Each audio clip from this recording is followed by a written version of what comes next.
Hello everyone, welcome to our episode Showcase on Dark Souls 3, the Ring City DLC. Now, I'm pretty sure a majority of us now at least finished the DLC, I think. If not, oh well. As for me, it is finished, I thoroughly enjoyed it, and I figured I want to cover the last weapon you'll get, supposedly, which is Gael's Greatsword. I think his name is pronounced Gael. Question. Anyhow, his weapon description reads, Greatsword of the Slave Knight Gael. The only weapon he kept with him from beginning to end. Originally an executioner's sword made for decapitation. This blade is heavily chipped and stains the blood of countless battles. The skill is the Blade of Peril, a precarious technique unique to the undead Gael. Left in any direction, slamming the greatsword to the ground and following up the normal attack for a large spinning slash or a strong attack to back step and forward with overhead slam. That's an incredibly descriptive about what you're doing there. Wow. If every description was like that, it would actually be... I don't think I would need to do this series, would I? Oh, but no matter. Now, visually, well, his greatsword was Executioner Greatsword. I got a picture here somewhere, but I've already covered and explained what this is with the actual Executioner Greatsword weapon. The short version is, these blades were actually made in the past for decapitation, though they were not very common. The guillotine or the beheading axe did the job far better than any of these swords would. So these are more for high-profile executions, like, you know, zealots, people of treason, political leaders, etc. Although with his blade so heavily chipped, you think you just replace it or shorten it. Oh no, that protruding end doesn't he's holding it backwards even. Whatever. Going on to the stats of Gael's Greatsword. Well, physically, we got quite a bit of physical damage. This is a Greatsword, which means it's actually quicker than most other large weapons. So we got 150 physical damage and 100 bonus. So I must be pulling in a lot of strength here. Speaking of bonus, the trio bonus, you get C for strength and D for dexterity.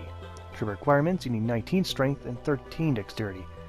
A lot less than I thought you would need to wield the final weapon from this DLC. Then we got the Blade of Peril, which takes an FP to start for the initial attack, and then 17 regardless whether you do strong or normal attack. And the weight of the sword is 9.0, even though it's chipped heavily away. You know what's saying that, the durability is still acceptable, well within its damaged state. Going on to the animations. Normal attack is from the Greatsword set, nothing new here. In fact, all the attacks are. However, the attacks is from the uncommon Thrust and Swipe animation for the Greatswords. Not too many of the Greatswords have that, I think only a small handful, probably you can count them all in one hand, I believe.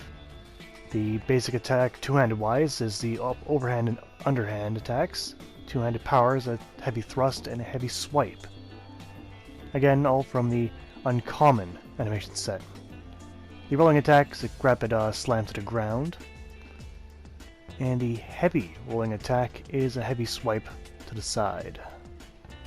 Now we're on to the special. So you get a very, that's the normal attack, and now I'm going to do the power attack. Very, eccentric, very mobile. Now you do have the kick animation and then the plunge attack. Nothing new there. Using the weapon in the left hand offers no advantages whatsoever, so no real point to that. And a sprint attack, like every other great sword, is to simply spin around and twirl. It's alright. Now for upgrading Gael's great sword, you'll need Titanite scale since it is from his soul.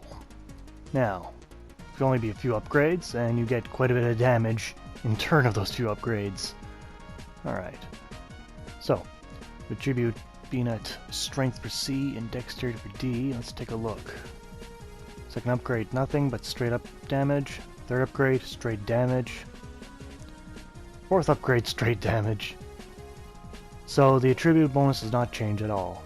But now I got a lot of damage. 450. Quite a bit. And of course, since it is a boss weapon, it's no surprise that it cannot be infused in a gem. So yeah, as it was right beside my Zwei handler, we can see it's not here. Now another thing that irks me a little bit This weapon can't be buffed either. Though, why is a good question. Sure, it's powerful, but it has no special effect on it aside from a unique special. Very weird.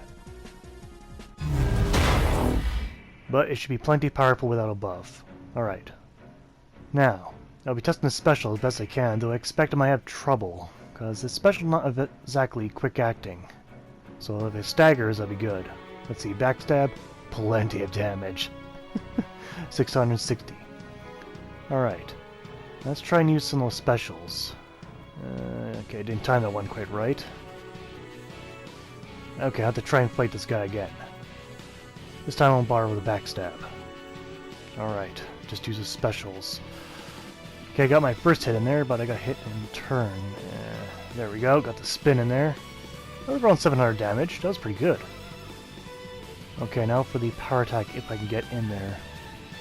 There we go, staggered again. This might be a bit tricky, because the moves don't stagger the Cathedral Knight at all. Getting my ass handed to me here a bit. Okay, it's too dangerous trying to use that maneuver on the Cathedral Knight. Alright, I'll use it on the smaller guys since they can't stagger me. Alright, against them it's immensely powerful, 900 some damage. But they have no armor, so it's no surprise there. A little hard to aim a bit, isn't it? Against one target anyway, or multiple targets. One symbol enough. Now can this move work against Cathedral Knight's shield? The normal attacks bounce right off, so let's see. Okay, get my stamina back, and then I'll... Oh, no, or not. Let's try again. It's one hit. Well, it's... alright. Maybe if I did the whole combo, it would get through. But, the thing's hard to aim because you can warp around so much. You just jump around and it's hard to aim like that. Anyway, that's the full damage for the power attack, so pretty powerful. But hard to use though against someone with a shield. Now against the Gael, it was much slower. Let's take a look. Oh yeah, oh damn. That's a lot of damage. Even staggered him, excellent. So it tears up small targets up pretty easily. But the Black Knight might be in our story. He is with the great reach and is very nimble. Compared to most targets anyway. Okay. It did do quite a bit of damage there, but against his shield though it did pretty much nothing. He keeps using his damn shield upon the second attack. So this might be a decent weapon for PvP for how unusual it is for its movement. But against common enemies, they're too clever or simply too reactive to it.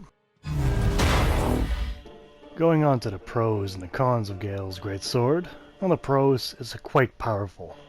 That's easily so. The special is also quite powerful. And that's pretty much the extent of this weapon. Simply a powerhouse. Cons, though? The special move can be a bit wonky to use. And as well, it could be a delay between moves and can easily be interrupted. And it cannot be buffed or infused. So those are the pros and cons. Going on to the score, damage I give it an 8 out of 10. Excellent damage, that's for sure. For reach, 9 out of 10. That special is quite a jump.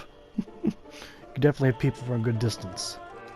For animation, a 7 out of 10. The power attacks were the uncommon variety, and the special is unique onto itself.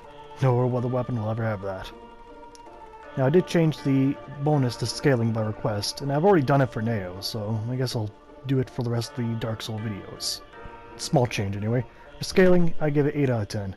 Definitely a lot of scaling for strength. It's quite a bit there. Since my strength is now around, I think, 57? I need it high for a certain weapon. I'm getting to it soon.